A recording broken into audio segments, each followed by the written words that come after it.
Hey folks, back from artoftheimage.com. Had a couple of questions and comments from people lately on best value lenses for kit lenses and things like that on the Nikon full frame side of things. And it got me thinking, what would I want right now if I was buying the 610 or the 750 or even the 810 and I wanted to have some great value kit zooms or some great value zooms to go with it. Hands down, I would choose the Nikon 24 to 120 millimeter f4 VR. You could see in the past videos, I've reviewed that lens, and I really like it. It's a very nice lens. It gives you a great range. It's quite sharp. It's constant f4. With the ISO abilities of these lenses these days, f4 is plenty if you need more speed for bokeh or fast aperture. Then go to a prime. An f1.8 prime. You should have a 50 anyways, and an 85. And, I don't know, some older 24 millimeter f2.8D is one of my favorites. And anyways, I digress. 24 to 120 f4 VR. That's the first one. And then for a longer lens, what am I recommending there? That's a toughie because I just reviewed the Nikon 200 to 500 millimeter. And while it's bigger and heavier than the other option I want to present, which is the 70 to 300 millimeter VR, it gives you 500, which is awesome. And it's a very decent lens, very sharp, it's a great performer right across the range. Go back in the videos and have a look at the ones I posted. I shot it for a day at the Toronto Zoo. Got some great stuff. And I've actually got some other stuff that I haven't finished processing. There's always stuff in the work queue. It's like my to-do list, my honey-do list, but for Art of the Image.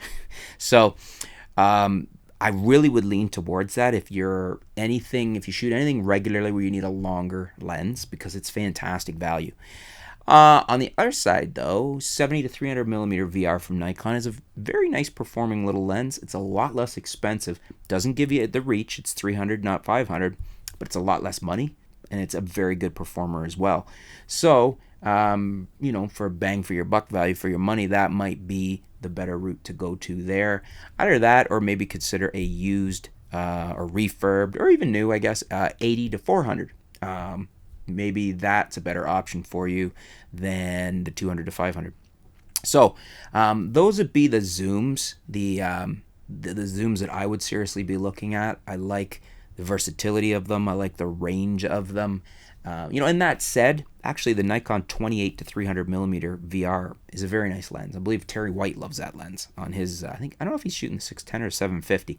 Anyways, that's an option too. It's a good all-rounder because it covers you right across the board. And even though it's more money up front, you don't have to buy the two lenses. So probably not going to perform as well at any given range as the rest of those lenses.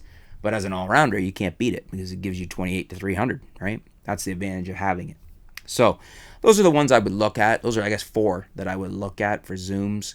Off the top of my head, I can't think of which one I'd recommend as more of a bargain wide. I'll have to think about that and get back to you. And obviously, you guys know, I think that the trifecta of f1.8G primes is fantastic. 85 millimeter f1.8G, 50 millimeter f1.8G.